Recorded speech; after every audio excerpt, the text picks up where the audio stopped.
Okay, let's dive right into this explainer and explore the cinematic whirlwind rise and fall of history's ultimate overachiever. We're looking at a story so sprawling, it honestly makes modern geopolitical ambitions look kinda small. We're going to examine the life, the conquests, and the completely unparalleled legacy of Alexander the Great, the Iron King. From massive battlefields to ancient, incredibly detailed cities, his story is an absolute masterclass in sheer ambition. Now, think about the number 32 for a second. It represents an absolute paradox in history. By this shockingly young age, Alexander the Great had successfully conquered the known world, forging an empire of a scale nobody had ever seen before. Yet 32 was also the exact age he mysteriously died.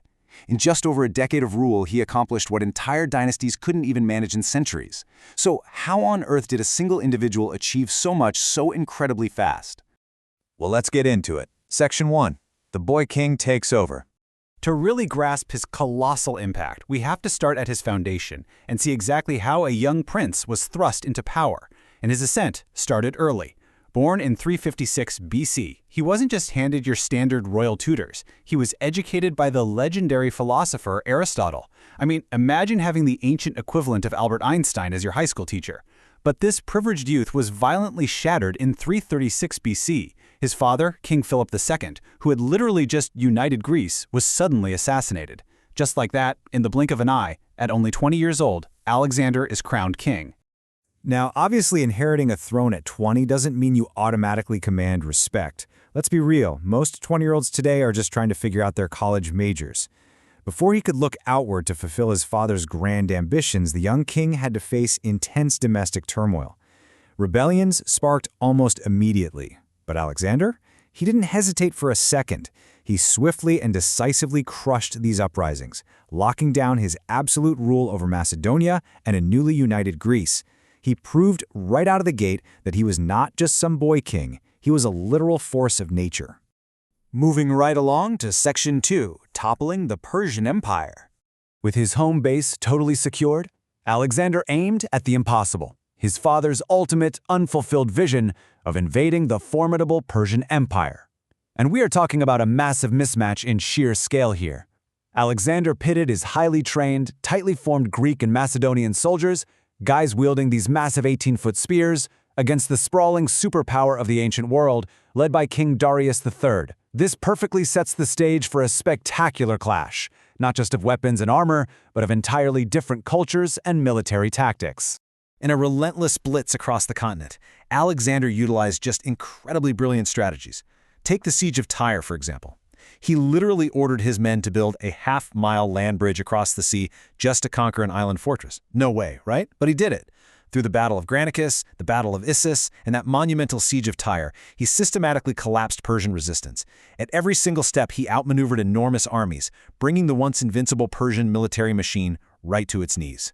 Which brings us to Section 3, Liberator and Conqueror. You see, Alexander was much more than just a battlefield tactician. His journey took a really fascinating cultural turn. Taking a detour into Egypt, we see a completely different side of his campaign. When Alexander arrived, he wasn't met with drawn swords. Instead, he was actually welcomed and celebrated as a liberator. Rather than forcing his own ways onto the people, he fully embraced their deep culture. He respected their temples and monumentally laid the foundation for Alexandria, a city that would go on to become the intellectual capital of the ancient world, preserving knowledge that directly shaped our modern society. But leaving Egypt, the climax of his Persian campaign was waiting at the Battle of Gaugamela, which is often, rightfully, cited as one of history's greatest battles. Facing King Darius III for a decisive showdown, Alexander was vastly outnumbered by massive armies. Yet, he did the unthinkable. He personally led a cavalry charge straight at King Darius himself. This unparalleled tactical audacity completely shattered the Persian lines. Darius was defeated, and the entire Persian Empire effectively belonged to Alexander. Section 4. Pushing to the edge. Now, you'd think conquering the world's largest empire would be enough for one lifetime, wouldn't you? But not content with simply ruling Persia, the young king aggressively pushed his armies eastward, marching right through Central Asia and into the completely unknown edges of India. But man, the challenges mounted exponentially. They faced unforgiving terrain and the brutal battle of the Hydaspes River against the formidable King Porus. Alexander won, but the cost was immense. What finally stopped his unstoppable momentum wasn't actually an enemy, it was his own army. After marching over 11,000 miles for nearly a decade, his exhausted troops basically mutinied and flatly refused to take another step. And that leads us to Section 5, the mysterious final chapter. Forced to turn back against his own wishes, we enter the final phase of Alexander's life, a period really marked by extreme hardship and unfulfilled visions. The return journey proved to be an absolute nightmare. Marching through the punishing Gedrosian desert ended up killing more of his men than all of his battles combined. Yet, even amidst this crazy survival crisis, Alexander's mind was totally on the future. He began attempting something revolutionary, trying to actually fuse Greek and Persian cultures together, aiming to build a single, vast, unified, multicultural empire. However, this grand, progressive vision was abruptly cut short.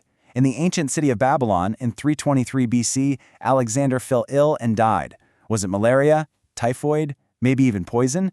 The exact cause remains one of history's most fiercely debated mysteries to this day. He was just 32 years old. In just over a decade, he had entirely reshaped the very fabric of the globe, only for it to end in sudden silence. The thing is, Alexander was literally the only glue holding this impossibly large empire together. So, without him, his unified territory immediately shattered. As you can probably guess, his top generals carved the map up into violent slices, spending decades just endlessly fighting each other over the scraps of his vision. Yet despite his empire fracturing, his historical shadow only grew.